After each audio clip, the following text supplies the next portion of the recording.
خيرا كثيرا. دے دیجیے ہم کریں گے. آواز دور تک آتی ہے؟ ذرا قریب آ جائیے.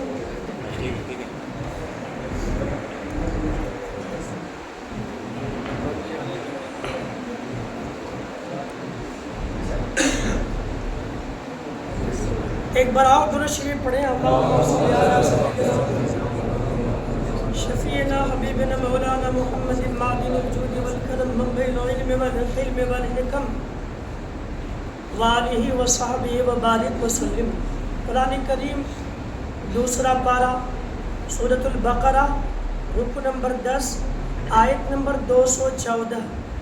اللہ رب العالمین جل جلالہ کا فرمان عالی شان ہے: ام حسبتم ان تدخلوا الجنة ولما يأتكم مثل الذين خلوا من قبلكم مستهم البأساء والضراء وزلزلوا حتى يقول الرسول والذين آمنوا معه متى نصر الله ألا إن نصر الله قريب.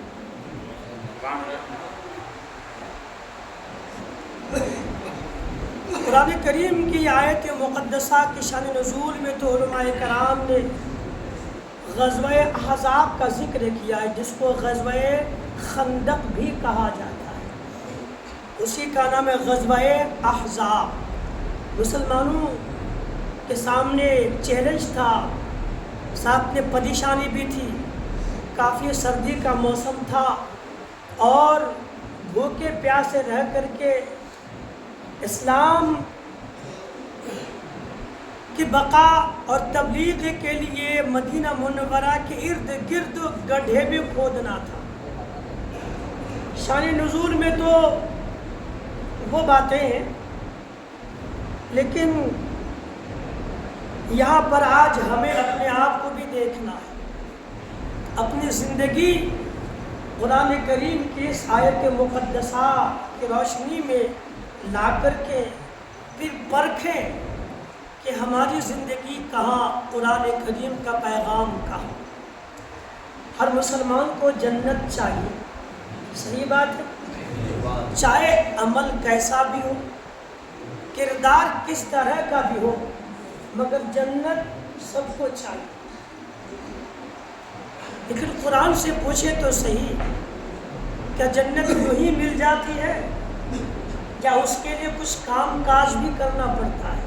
اس آیت میں ایک روشنی جو جنت جانے کے لیے دکھائی گئی ہے، میں اسے آپ کے سماعتوں کے حوالے کر دوں. رمضان کا مہینہ ہے، یہ مہینہ آزمائش کا بھی ہے، جہاں رحمت کا ہے، برکت کا ہے، نعمت کا ہے، مغفرت کا ہے، بخشش کا ہے، جنت پانے کا ہے. وہیں یہ مہینہ آزمائش کا بھی ہے. کچھ دیر بھوکے رہو، 8-10 گھنٹہ، کس کے لیے؟ نفس کے لیے نہیں، اللہ تبارک و تعالیٰ کی. جو روزے کا تقاضا ہے، اس تقاضے کو پورا کر کے کھانے پینے، بیوی سے جمع کر کے اپنے آپ کو روکو. جمع سے، اپنے بیوی کے ساتھ جمع سے، ہم بستری سے اپنے آپ کو روکو. صبر کرو. یہ آزمائش ہے کہ کون روزہ رکھتا اور کون نہیں رکھتا. جنت کی تمنا کرنے والے آپ کو بہت مسلمان ملیں گے جو ہٹے کٹے ہیں، جوان ہیں، صحیح سالم ہے، مگر روزہ نہیں رکھتا. اس سے بھی کہ جنت، ہاں اس کو بھی جانا. جنت چاہیے، ضرور چاہیے. تو جنت جانے کے لیے کام کہ بندہ آئے شائیں بائیں دیکھتا ہے. اسلام کی تاریخ پڑھے یارو، ایمان مضبوط کریں، ایمان کو پختہ کریں، ایمان کو مستحکم کریں. جب ایک مسلمان ایمان پر مضبوطی سے جم جاتا ہے نا، تب پھر وہ بندہ اللہ تبارک و تعالیٰ کی رضا پانے کے لیے ہر طرح کا کام کرنے کی کوشش کرتا ہے. پھر وہ بہانہ نہیں کرتا، مجھے تکلیف ہے، مجھے بھوک لگتی ہے، میں بیمار رہتا ہوں. اس کے آگے بہانہ نہیں ہوتا، خدا کی مرضی اس کے نظر میں ہوا کرتی ہے. جب ایک بندے کا ایمان مضبوط ہوتا ہے نا، تب پھر وہ شریعت کے تمام احکام پر عمل کرنے کی کوشش کرتا ہے. جب تک ایمان مضبوط نہ ہو، جب تک مسلمان کا ایمان مضبوط نہ ہو وہ دین پر عمل نہیں کرتا۔ دین پر عمل کرنے کے لیے ایمان بھی مضبوط ہونا لازم و ضروری ہے۔ جس کا ایمان مضبوط ہوتا ہے پھر وہ بہانوں کو نہیں دیکھتا، خدا کی مرضی کو دیکھتا ہے۔ آج ہم نے جو بہت لوگ پلے قسم کے ہو جاتے ہیں، پھر طبیعت کو شریعت میں داخل کر کے اپنی مرضی کی زندگی گزارنا چاہتے ہیں۔ یاد رکھیں جو شرعی زندگی نہ گزار کر کے مرضی کی زندگی گزارنا چاہے گا وہ پھر اس انسان کے لیے جنت بہت مشکل ہو جائے گا، اس کے لیے آخرت بڑی مشکل ہوگی، اس کے لیے قبر بڑی مشکل ہوگی، اس کے لیے قیامت بڑی مشکل ہو جائے گی۔ اگر آپ قبر کی منزل کو آسان بنانا چاہتے ہیں، قیامت کی منزل کو آسان بنانا چاہتے ہیں، صراط کی اس راہ کو اگر آسان بنانا چاہتے ہیں تو طبیعت کی زندگی نہیں شریعت کی زندگی گزاریے، مرضی کی زندگی نہیں شرعی زندگی گزاریے، انشاءاللہ پھر آخرت کی تمام منزلیں آپ کے لیے آسان ہو جائے گی۔ آج ہم میں بے شمار مسلمانوں کا حال کیا ہے؟ گرمی بڑھ گئی، روزہ چھوڑ دیا، کھانے کمانے کی باتیں روزہ چھوڑ دیا، پیسوں کے لیے شریعت کے احکام کو اٹھا کر کے طاق میں رکھ دیا، مالدار بننا ہو شریعت کے احکام کو اٹھا کر کے رکھ دیا، اپنی نفسانی خواہشات کی تکمیل کرنی ہو بندے کو تو پھر شریعت کے تمام احکام کو اٹھا کر کے چھوڑ دیا۔ آج کوئی عالم اگر شریعت کی باتوں کو پیش کرتا تو بہت لوگ یہی کہتے ہیں یار یہ تو عالم صرف ڈراتے رہتے ہیں، یہ جب بھی لوگ کو ڈرانے کی بات کرتے ہیں۔ یاد رکھیے عالم ڈراتا اپنے لیے نہیں بلکہ آپ ہی کے فائدے کے لیے۔ ہر بندے کو ڈرنا چاہیے، خدا کے خوف سے ڈرے، اللہ کے عذاب سے ڈرے، خدا کے عذاب سے ڈرے، قبر کی تکلیف سے ڈرے، قیامت کی سختی سے ڈرے، پلسرات کی مصیبت سے ڈرے۔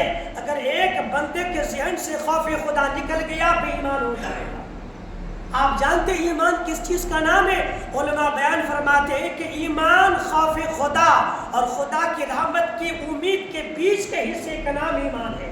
یعنی خدا کی رحمت سے امید بھی ہو اور دل میں خوف خدا بھی ہو، اس طریقے کا نام، اس احساس کا نام، اس عمل کا نام، اس فعل کا نام ایمان ہے۔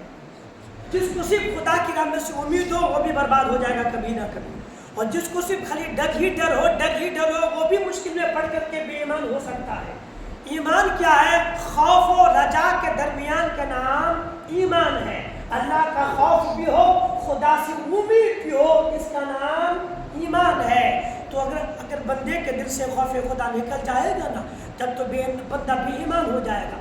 اور یاد رکھے خوف خدا نکلتا ہے تو ہی بندہ گناہ پر مصر ہو جاتا ہے، دل سے خوف خدا نکل جاتا ہے تو ہی پھر بندہ زنا، اس کے بعد خدا کے نافرمانی، رسول کے نافرمانی، شریعت کے خلاف بغاوت، دنیا کے تمام برے کام بندہ تب ہی کرنا شروع کر دیتا جب بندے کے ذہن و فکر سے خوف خدا نکل جاتا ہے۔ اس لیے اللہ کا خوف دل میں بسا کر کے رکھیے۔ عالم اگر آپ کو خوف خدا والی باتیں سناتا بھی ہے تو آپ ہی کے فائدے کے لیے، اس لیے نہ کہ جب بھی دیکھیں علماء ڈراتے رہتے ہیں، ڈریں گے آپ کا فائدہ ہوگا، شریعت پر جمیں گے انشاءاللہ نصیحت سے۔ تو یہ زمانہ ایسا ہم جس زمانے میں ہے، آج کل ہر انسان کو آسانیاں چاہیے، ہر انسان کو آسانیاں چاہیے۔ کچھ لوگ ہوں گے جو مشکلات کا سامنا کرنا چاہتے ہیں، شارٹ کٹ، مالدار بننا ہے شارٹ کٹ، محنت نہیں کرنی، بس آسانی سے پیسہ مل جائے، رات ہی رات کروڑ پتی بن جاؤں، رات ہی رات ارب پتی بن جاؤں، رات ہی رات پیسوں کا انبار ہو جائے، کوئی ایسی جادوئی چراغ چھڑی دی جائے جس کو رگڑوں تو بلڈنگ تیار ہو جائے۔ لوگوں کا خیال ایسا ہو گیا ہے، محنت کچھ نہیں کرنا، لوگ تمنا کرے بیٹھے کہ کوئی کام کاج نہ کرنا پڑے اور سیدھا میں راتوں رات بالکل اپنے معاشرے کا سب سے امیر انسان کیسے بن جاؤں۔ اسی کے چکر میں لوگ دنیا میں طرح طرح کے غلط کام بھی کر بیٹھتے ہیں۔ اسی زمرے میں سود بھی اسی کا ایک حصہ ہے، شارٹ کٹ مالدار بننا سود بھی اسی کا حصہ ہے، جو لوگ دھڑے سے لے کے چلے جاتے ہیں۔ انہیں محنت کرنے سے لوگ ڈرتے ہیں، دنیا میں آپ محنت نہیں کرو گے تو کیسے ہوگا؟ کوئی بھی کامیابی پانے کے لیے محنت شرط ہے۔ ڈاکٹر بننا ہے محنت کرنی پڑے گی، ٹیچر بننا ہے محنت شرط ہے، وکیل بننا ہے مین شرط ہے، جج بننا ہے مین شرط ہے، LLB سب کے سب چیزیں کرنی ہے، پڑھائی ہونی ہے، محنت کرنی پڑے گی تو جا کے یہ سب عہدے آپ کو مل سکتے ہیں۔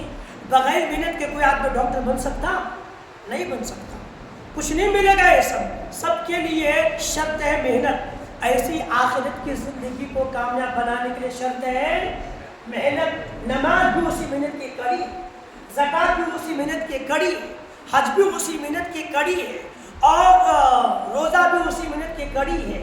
یہ کیسی بات ہوئی کہ بندہ اپنے آپ کو مسلمان کہے، روزہ ندارت، نماز نہ پڑھے، زکوٰۃ دے ہی نہیں، حج کرے ہی نہیں، نیک اعمال کرے نہیں، پھر بھی تمنا کرے میں جنت میں چلا جاؤں؟ ہو سکتا ہے ایسا؟ نہیں، محنت کرنی پڑے گی۔ آج ہم تھوڑی تھوڑی تکلیف کو دیکھ کر کے گھبرا جاتے ہیں۔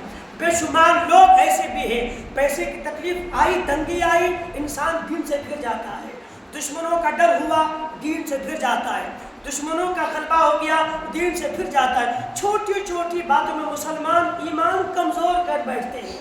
یہی حال اگر پہلے کے مسلمانوں کا رہا ہوتا تو ہم تک ایمان پہنچا ہوتا۔ آپ انسانیت میں مسلمانوں کی تاریخ پڑھیے، جناب سرکار آدم سے لے کر کے اب تک کی تاریخ پڑھیے، کسی بھی قوم کی تاریخ اٹھا کے دیکھیے، ہر قوم کی آزمائش ہوئی ہے۔ قرآن کریم 20واں پارہ سورہ عنکبوت رکوع نمبر 13 آیت نمبر 2، اللہ رب العالمین کا فرمان عالیشان ہے، احسب الناس ان یترکوا ان یقولوا آمنا وہم لا یفتنون۔ کیا لوگ اس گمان میں ہیں کہ اتنی سی بات ان کو چھوڑ دیا جائے گا، وہ یہ کہیں ہم ایمان لے کر کے آئے، وہم لا یفتنون، اور ان کی آزمائش نہیں ہوگی؟ یہ قرآن اللہ کا فرمان ہے۔ کیا لوگ اسی گمان میں ہیں کہ خالی کہہ دے میں مسلمان ہوں بس معاملہ ختم، اب کچھ بھی نہیں کرنا ہے؟ نہیں، اللہ فرماتا ہے کہ تمہاری آزمائش ہوگی۔ سونا ہے، اس کی بسکٹ ہے، سونا ہے، سونے کا ہار ہے جو عورتیں ماں بہنیں گلے میں پہنتی وہ بھی سونا ہے، لیکن ایک بسکٹ کو کوئی بھی عورت گلے میں باندھ کے نہیں پھرتی، صحیح بات ہے؟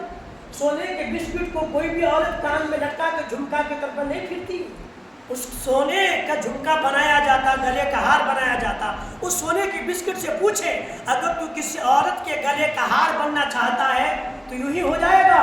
نہیں، تجھے سونار کے پاس جانا پڑے گا، وہ تمہیں جلائے گا، تمہیں گلائے گا، تجھے پیٹے گا، تجھے مارے گا، تجھے صبر کرنا پڑے گا۔ جب ان منزل سے گزر جائے گا تب تو کسی عورت کے گلے کا ہار بننے کے لائق بن جائے گا۔ صحیح بات ہے نا؟ بالکل حق بات ہے۔ مسلمان ہے، جنت جانا ہے صبر کرنا پڑے گا، جنت جانا ہے، آخرت میں درجہ پانا ہے، یہاں تکلیف اٹھانی پڑے گی، آخرت میں درجات چاہیے، جنت میں اعلیٰ مقام چاہیے، یہاں مصیبتوں کا سامنا کرنا پڑے گا۔ مصیبت کا سامنا کر کے، تکلیفوں کا سامنا کر کے، پریشانیوں کا سامنا کر کے، صبر کا دامن تھام کر کے خدا کو راضی کر لے، اس کے بعد اس کو آخرت میں اعلیٰ مقام عطا فرمائے۔ آسان نہیں ہے۔ قرآن کریم کی جس آیت میں نے تلاوت کی اس کا مفہوم سن لیجئے، میں 2-3 پھر آپ کو تاریخی بات سنا دیتا ہوں۔ اللہ فرماتا ہے ام حسبتم ان تدخلوا الجنت، کیا اس گمان میں ہو، ام حسبتم اس خیال میں ہو، اس گمان میں ہو، ان تدخلوا الجنت کہ جنت میں چلے جاؤ گے؟ یہ قرآن ہے نا 2 پارہ سورہ بقرہ رکوع نمبر 10 آیت نمبر 214 جا کے پڑھیے گا۔ اللہ نے کہا ام حسبتم، اس گمان میں ہو، کیا اس خیال میں ہو، ان تدخلوا الجنت کہ جنت میں چلے جاؤ گے، یہاں کچھ نہیں کرنا پڑے گا۔ آج ہم یہی چاہتے ہیں بس اللہ کرے کوئی کام نہ کرنا پڑے، کرنا پڑ لیا اب مرضی کی زندگی گزارو اور جنت چلا جاؤ۔ نہیں، کام کس طرح سے قرآن فرماتا ہے کہ ام حسبتم ان تدخلوا الجنت ولما یأتکم مثل الذین خلوا من قبلکم مستهم البأساء والضراء وزلزلوا حتى يقول الرسول والذین آمنوا معه متى نصر اللہ الا ان نصر اللہ قریب۔ اس کا مطلب یہ ہے کہ اس گمان میں ہو کہ جنت میں چلے جاؤ گے اور ابھی تم پر اگلوں کی سی روداد نہیں آئی۔ پہلے کے زمانے کے مسلمانوں کو جو تکلیف پہنچی تھی وہ تکلیف تم تک ابھی نہیں آئی، ابھی تو آنی باقی ہے، مطلب آزمائش ہوگی تمہاری۔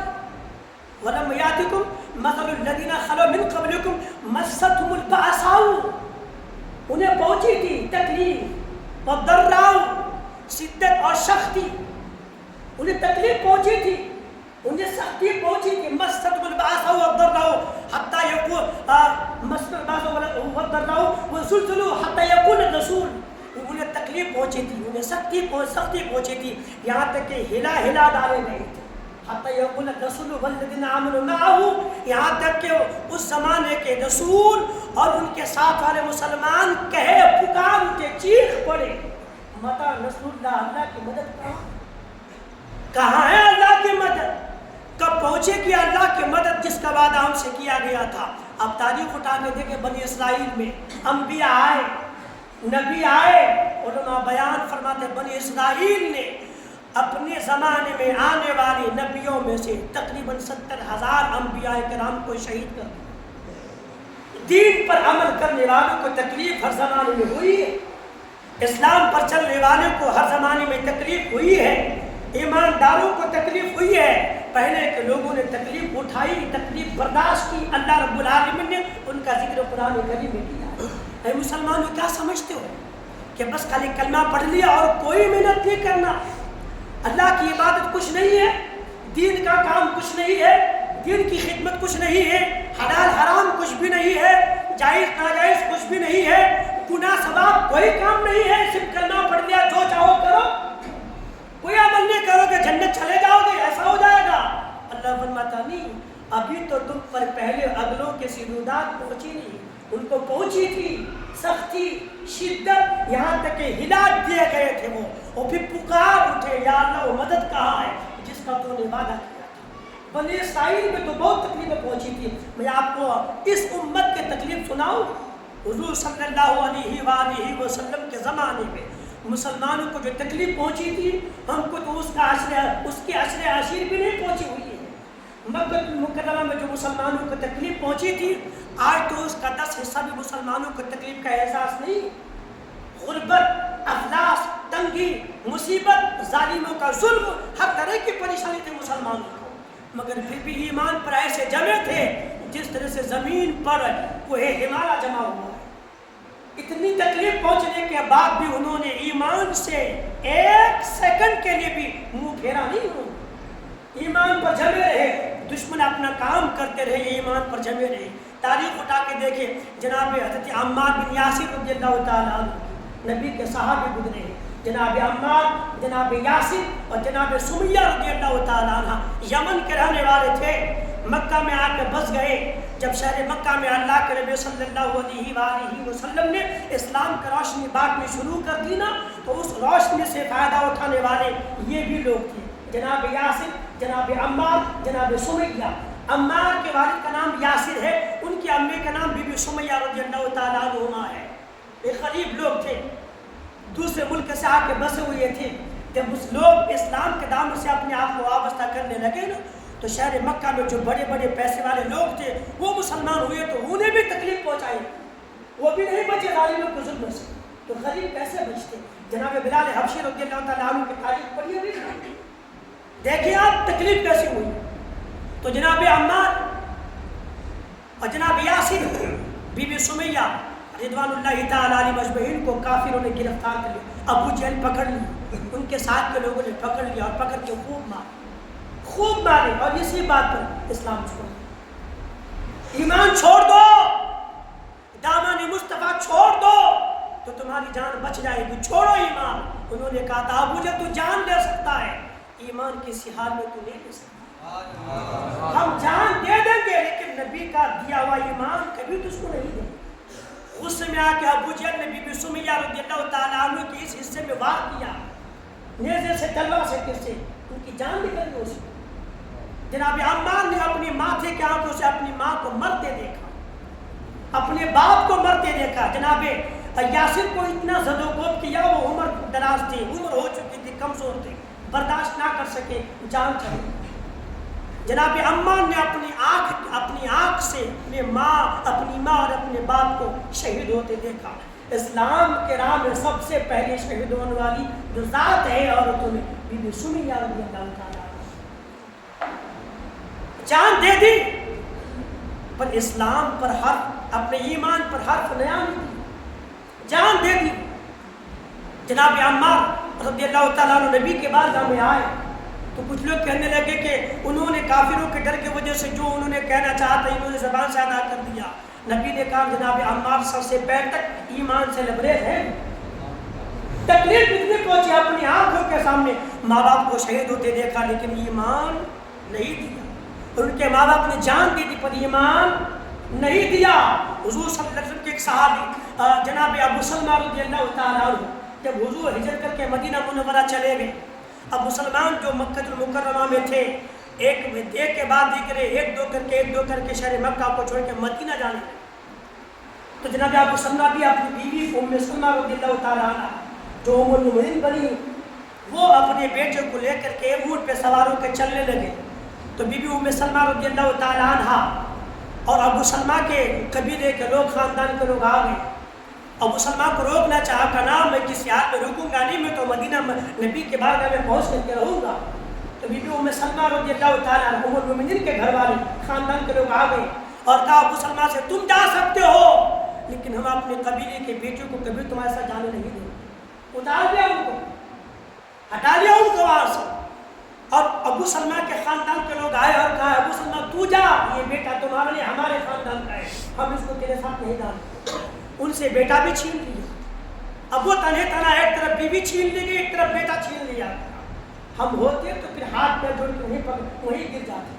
لیکن ابو سلمہ ایمان مضبوط تھا ان کا, کہا کوئی بات نہیں, نبی کی بارگاہ تک جانے کے لیے مجھے دنیا کی کوئی طاقت نہیں روک سکتی. ظالمو تم کیا سمجھتے ہو میں یہی ٹھہر جاؤں گا, تم جیسا کہو ویسا کروں گا؟ نہیں. چلے وہ اور چلے گئے مدینہ منورہ پہنچ گئے. ادھر بی بی ام سلمہ رضی اللہ تعالیٰ عنہ پریشان تھی. 10 دن شہر مکہ سے نکل کر تنعیم کے پاس جا کر روتی تھی. بیٹا اور شوہر کی آدمی ان کا بھی عالم تھا, شوہر الگ, بیوی الگ, بیٹا الگ, تینوں الگ جگہ پہ. بات کیا تھی؟ تو مسلمان کیوں ہو, ایمان کیوں لے کر کے آئے, کیوں اسلام پہ عمل کرتے ہو, کیوں ایمان کو اپنے دامن ایمان کو تھامے بیٹھے ہو, چھوڑ دو ایمان کو. اتنی سی بات کیسے, اتنی سی بات تھی, اتنی تکلیف تھی. بی بی ام سلمہ رضی اللہ عنہ جا کے رویا کرتی تھی. ان کے خاندان کے کسی آدمی نے دیکھا کہ روزانہ آ کے یہاں روتی, ان سے برداشت نہ ہوا. آئے قبیلے والوں کو سمجھا کیوں اس بیچارے پہ ظلم کرتے ہو, جانے دو. تو پھر قبیلے والوں نے چھوڑ دیا. اس جو بیٹا تھا وہ بھی ان کو لا کے دے دیا. اپنے بیٹا کو لی اونٹ پہ سوار ہوئے تنے تنہا, کہاں مکہ اور کہاں مدینہ. اور یہ آج کے لیے 1400 سال پرانی بات ہے. تب کا زمانہ تھا, اس وقت کا زمانہ تھا جب چلنے لگے نا. تنعیم سے آگے گزری, تنعیم سے آگے اب گزری کسی راستے پہ ایک شخص ملے. انہوں نے پوچھا کہ کہاں کہہ رہا تھا, کہا مدینہ منورہ, شہر وہیں پہ وہی جانا کہہ رہا تھا. کہا اکیلے جائیں گے, کہاں اکیلے جاؤں گے. تو انہوں نے کہا یہ نہیں ہو سکتا ہے کہ آپ شہر مکہ کے ایک رئیس کی بیٹی ہیں جس کے باپ کی عزت ہے, ان کی بیٹی تنہا یہاں سے وہاں جائے گی, نہیں ہو سکتا ہے. انہوں نے اونٹ کی نکیل پکڑی, جہاں اونٹ روکتے تھے وہ چلے جاتے تھے آڑ میں. بی بی ام سلمہ اترتی تھی اور اتر کے جو بھی کام کاج ہوتا تھا کھانے پینے وغیرہ کا آرام کا کر لی تھی. پھر اونٹ پہ سوار ہوتی, کجاوے باندھ کر کے آگے بڑھتی, وہ آتے اور اونٹ کے نکیل کو پکڑتے یہاں تک کہ قبا پہنچا دی. اور پھر کہا کہ آگے بڑھو, یہاں تمہارا شوہر ہے. وہاں سے وہ پلٹ کر کے آگے. یعنی اسلام کی تاریخ اٹھا کے دیکھیں, ایسا کبھی نہیں ہوا ہے کہ مسلمانوں کو تکلیف پہنچی نہیں ہے. ہر دور میں مسلمانوں کو تکلیف پہنچی ہے, مگر مسلمانوں نے ان تکلیفوں پر صبر کر کے ہمیں آپ کو پیغام دیا کہ چھوٹی چھوٹی بات میں شریعت کو مت چھوڑ دیجیے گا, چھوٹی چھوٹی باتوں میں شریعت کے احکام کو مت چھوڑ دیجیے گا. تکلیف تو آنے جانے والی بات ہے, تکلیف آنے جانے والا کام ہے. ہر چھوٹی بات میں تکلیف میں اگر چھوٹی چھوٹی تکلیف میں تم اگر شریعت کو چھوڑ دو گے تو کبھی نہ کبھی تم سے تمہارا ایمان چھوڑ جائے. اللہ نے کہا کیا جنت جانا چاہتے ہو تو ابھی تکلیف آنے والی ہے, تمہیں صبر کرنا پڑے گا. تمہاری آزمائش ہوگی, جب تم آزمائش میں کھڑے اتر جاؤ گے جنت تمہاری, پھر جنت میں تم جاؤ گے. لیکن افسوس یہ ہے کہ آج ہم مسلمان ہیں, ہم مسلمان ہیں, لیکن ہم میں نہ جانے کتنے مسلمان ہیں جس کا شریعت پہ کوئی عمل نہیں ہوتا ہے. نہ انہیں نماز سے مطلب ہے, نہ روزہ سے مطلب ہے, نہ زکوٰۃ سے مطلب ہے, نہ دین کے کام سے مطلب ہے. یہ کام کرنا نہیں اور پلس گناہ سے اپنے آپ کو بچانا بھی نہیں ہے, اور پھر کندھا کی تمنا ہے کہ میں سیدھا جنت چلا جاؤں. اللہ رب العالمین فرماتا ہے کہ ام حسبتم ان تدخلوا الجنۃ, جنت اگر جانا چاہتے ہو تو وَلَمَّا يَأْتِكُمْ مَثَلُ الَّذِينَ خَلَوْا مِن قَبْلِكُمْ, پہلے کے لوگوں پہ جو تکلیف آئی تھی انہوں نے ان تکلیفوں کو برداشت کی, تم پہ بھی تکلیف آ سکتی ہے، تمہیں صبر کرنا ہوگا، ان تکلیفوں پر ایمان پر مضبوطی سے جمنا ہوگا، تب تم جنت کے حقدار بنو گے۔ اس لیے میرے یارو جوان ساتھیوں، یہ چھوٹی چھوٹی تکلیف کو دیکھ کے گھبرا مت جائیے گا۔ اللہ مصیبت اسی لیے ڈالتا ہے تاکہ آپ کا درجہ بلند و بالا ہو۔ حدیث شریف کا مفہوم علماء کرام بیان فرماتے ہیں، اللہ کسی بندے پر تکلیف ڈالتا ہے، جانتے کس لیے؟ چاہے بھوکی کی تکلیف ہو، دشمن کی تکلیف ہو، کوئی بھی تکلیف ہو، وہ اس لیے علماء بیان فرماتے ہیں کہ جب کوئی بندہ اپنے عمل سے اس مقام تک جو مقام خدا نے اس کے لیے رکھا ہے وہاں پہنچ نہیں پاتا ہے، جو مقام خدا نے رکھا اس بندے کے لیے کام کے ذریعے سے، عمل کے ذریعے سے بندہ وہاں پہنچ نہیں پاتا، تو اس بندے پہ خدا تکلیفیں ڈال دیتا ہے، پھر تکلیف میں بندہ صبر کرتا ہے تو خدا وہ مقام عطا فرما دیتا ہے۔ یعنی یہ صبر بھی اسی لیے اپنے فائدے کے لیے، تکلیفیں آتی اسی لیے کہ بندہ صبر کرے تو خدا اجر عظیم عطا فرمائے۔ اس لیے تکلیفوں میں آنے کے بعد شریعت کے خلاف قدم نہ اٹھانا، تکلیف اگر آ جائے تو شریعت کو چھوڑنا نہیں ہے، تکلیف اگر آ جائے تو شریعت سے ہٹ کر کے نفسانی خواہشات پہ عمل نہیں کرنی ہے، بلکہ اس وقت مضبوطی کے ساتھ دین پہ جم جانا ہے۔ دنیا میں جتنے ایمان کے لٹیرے ہیں، دنیا میں جتنے بھی ایمان کے ڈکیت ہیں، وہ چاہتے کہ آپ دین سے پھر جاؤ، وہ چاہتے آپ اسلام چھوڑ دو، وہ چاہتے کہ آپ ایمان چھوڑ دو اور آپ کفر پہ مر جاؤ، اسلام چھوڑو شرک پہ مر جاؤ تاکہ یہاں بھی برباد ہو وہاں بھی برباد ہو۔ نہیں، جب زمانے میں لوگ آپ کو ایمان سے پھرنے کی بات کریں تب آپ اس ایمان پر مضبوطی سے قدم جما لیں، جو جتنا آپ کو ایمان سے دور کرنے کی بات کرے آپ اس وقت اتنا ایمان پر جم جاؤ، جو لوگ آپ کو دین سے دور کرنے کی کوشش کریں آپ اس وقت مزید دین پر جم جاؤ، دین پہ عمل کرو، دشمن اپنے آپ مر جائے گا۔ آپ کسی کے خلاف کہے نہ کہے، جو آپ کو اپنے دین سے دور کرنا چاہے اس وقت آپ دین کو مضبوطی سے پکڑ لو، دشمن بھی مرے گا، خدا آپ کے درجات کو بلند دوبارہ فرما دے گا۔ اگر ہمارے جیسے لوگ ہوتے اس زمانے میں اسلام نہیں پہنچتا، نبی کے صحابہ نے شہر مکہ میں، مدینہ میں، سفر میں، حضر میں اسلام کی تبلیغ و ترویج کے لیے جو تکلیفیں اٹھائی ہیں ہم تو اس کا 10 حصہ بھی نہیں اٹھا رہے، مگر پھر بھی ہمارا عالم یہ ہے کہ روزہ چھوڑ بیٹھے، نماز چھوڑ بیٹھے، زکوٰۃ دینے سے دور رہ گئے، دین کا کام چھوڑ بیٹھے، اور بندہ پھر سمجھتا ہے کہ میں جنت میں اعلیٰ مقام پا جاؤں۔ نہیں، اپنے درجات کو اگر بلند و بالا کرنا چاہتے ہیں تو ایمان کے ساتھ جم کر کے دین پر کام کرنا پڑے گا، ایمان پر مضبوطی سے جم جائیں اور دین پر عمل کریں، پھر دیکھیں خدا آپ کو کس طرح سے نکھار دیتا ہے۔ خدا اپنے فضل و کرم سے ہم کو اور آپ کو تمام مسلمانوں کو عمل کی توفیق عطا فرمائے۔ انہوں نے کہا تھا کہ متی نصر اللہ، تو اللہ نے کہا یا نبیوں نے انہیں پیغام دیا، الا ان نصر اللہ قریب، انہوں نے ان کو پیغام دیا گیا، تسلی دی گئی، تم صبر رکھو، ضرور بے شک اللہ کی مدد تم سے قریب ہے۔ جب بندہ دین پر عمل کرنا شروع کر دیتا ہے، مصیبتوں پر صبر کرتا ہے تو پھر خدا کی مدد آ ہی جاتی ہے۔ اس لیے اگر خدا کی مدد کا حقدار بننا چاہتے ہیں تو تھوڑی تھوڑی تکلیف سے گھبرا مت جائیں، بلکہ صبر سے قدم کو جمع کر کے دین و ایمان پر انشاءاللہ خدا کی مدد یہاں ضرور ملے گی، اور آخرت میں بھی خدا کی مدد سے جنت میں اعلیٰ مقام ملے گا۔ اللہ ہم سب کو عمل کے توفیق عطا فرمائے۔ ایک مسئلہ سن لیجئے، یہ رمضان کے بعد عید کی نماز پڑھنے سے پہلے جو فطرہ ادا کرتے ہیں اس تعلق سے ایک حدیث یہاں ملاحظہ کر لیں۔ ابو داؤد شریف کی حدیث ہے، عن ابن عباس قال فرض رسول اللہ صلی اللہ تعالی علیہ وسلم زکوٰۃ الفطر طہر الصیام من الرفث من اللغو والرفث وتؤبۃ للمساکین۔ اس کا مطلب یہ ہے، جناب ابن عباس رضی اللہ تعالیٰ عنہ فرماتے ہیں کہ حضور صلی اللہ علیہ وسلم نے فطرہ اس لیے لازم کر دیا کہ اس کا مفہوم یہ ہے کہ جو تمہارے روزے میں کمیاں ہوئی ہیں، لغو سے، رفث سے، جو بیہودہ باتیں ہو چکی ہیں روزے کی حالت میں، جس کی وجہ سے روزہ کمزور و مکروہ ہوا کرتا ہے، تم فطرہ دے دو تاکہ تمہارے روزے سے ان تمام طرح کی خرابیاں خدا دور فرما دے۔ روزہ کو پاک صاف کرنے کے لیے فطرہ اس لیے دیتے ہیں کہ روزہ بالکل ہر قسم کے لغو سے، لغویات سے، بیہودہ باتوں سے روزہ پاک ہو جائے۔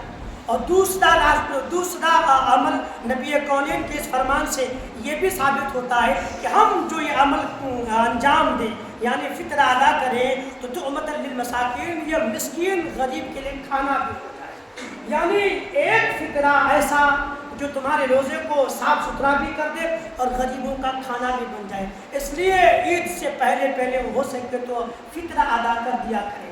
فطرہ آج کے زمانے میں جمعہ میں کہا کہ 70 روپیہ کہیں 55 روپیہ جیسا گیہوں کا دام ہو گئے ہیں، اتنا دیا کرتے ہیں، لیکن فطرہ دینے کے پیچھے جو حکمت ہے اس پہ صرف تھوڑا خیال کریں، نظر دوڑا لیں تو سمجھ میں آئے گا فطرہ ہم دیتے کس لیے ہیں۔ اسلام میں یہ باتیں کیوں آخر آئی ہیں کہ ایک مسلمان پیسہ کسی غریب کو دے؟ علماء بیان فرماتے ہیں کہ ساری دنیا کے مسلمان آپس میں بھائی ہیں، جہاں تم عید میں خوشیاں مناتے ہو تمہارے پڑوس میں، تمہارے محلے میں، تمہارے قریب میں تو ایسا مسلمان تم جو غریب ہے تم خوشی مناؤ، مگر وہاں بندہ پیسہ نہ ہونے کی وجہ سے، مال نہ ہونے کی وجہ سے، بھوک کی شدت کی وجہ سے انسان خوشی کا ان کے پاس کوئی ٹھکانا تو دور کی بات ہے بلکہ دور تک خوشی نظر نہ آئے، اس لیے مسلمان رب نے تجھ کو نوازا ہے، تو فطرہ نکال تاکہ تو بھی خوشی منا اور اپنے خوشی میں غریب مسلمان کو بھی شریک کر دے۔ یہ کیسی خوشی کہ تو خوشی منائے مگر تیرا بھائی غمگین ہو، تو خوشی میں سرشار رہے مگر تیرا بھائی پریشان رہے، یہ کیسی خوشی ہے؟ خوشی حقیقت میں وہی خوشی ہے کہ تیری وجہ سے کوئی خوش ہو جائے، اس کی خوشی حقیقت میں تیری خوشی ہوگی۔ اس لیے اسلام میں زکوٰۃ، فطرہ وغیرہ رکھا گیا ہے تاکہ جہاں امیر خوشیاں منائے، جہاں امیر پیٹ بھرے، جہاں امیر بھوک کی مصیبت سے بچے، وہیں امیر کے صدقہ زکوٰۃ فطرہ سے غریب کا جو حق ہوتا ہے وہ اس حق کو لے کر کے وہ بھی خوشی منائے، وہ بھی دکھ تکلیف کی بھوک کی شدت سے بچ جائے۔ اسی لیے اسلام میں فطرہ کا بھی حکم ہے، زکوٰۃ کا بھی حکم ہے۔ اپنے آس پاس ماحول میں نظر دوڑائیں، کوئی آپ کے پڑوس میں غریب تو نہیں ہے، انہیں فطرہ کا رقم دے کر کے اس غریب کی غربت کو کم سے کم تھوڑی دیر کے لیے دور کرنے کی کوشش کریں۔ 70 روپے سے کسی کا پیٹ بھر نہیں جاتا ہے، اللہ نے آپ کو نوازا ہے تو صرف 70 ہی نہ دیں، اللہ نے آپ کو اگر دیا ہے تو صرف 70 پر اکتفا نہ کریں، بلکہ اگر آپ سے ہو سکے 100 200 300 400 جو آپ سے بن سکے زیادہ سے زیادہ وہ کسی غریب کو دے تاکہ وہ اپنے بچوں کے ساتھ بھی عید کی خوشیوں میں برابر کے شریک ہو جائے۔ اللہ رب العالمین انہیں بھی اس عید کی خوشیوں سے مالا مال فرمائے۔ اس لیے مسلمانوں، اسلام کا نظام ہے خود بھی کھاؤ دوسروں کو کھلاؤ، اسلام کا نظام ہے خود بھی خوشی مناؤ دوسروں کو خوشی منانے کا موقع دو، اسلام کا نظام ہے کہ خود بھی جیو دوسروں کو جینے کا حق دو، یہ نہیں کہ خود ہی جیا کرو کسی اور کو مار دیا کرو۔ اللہ رب العالمین ہم کو آپ کو تمام مسلمانوں کو سننے سے زیادہ عمل کرنے کی توفیق عطا فرمائے۔ الفاتحہ۔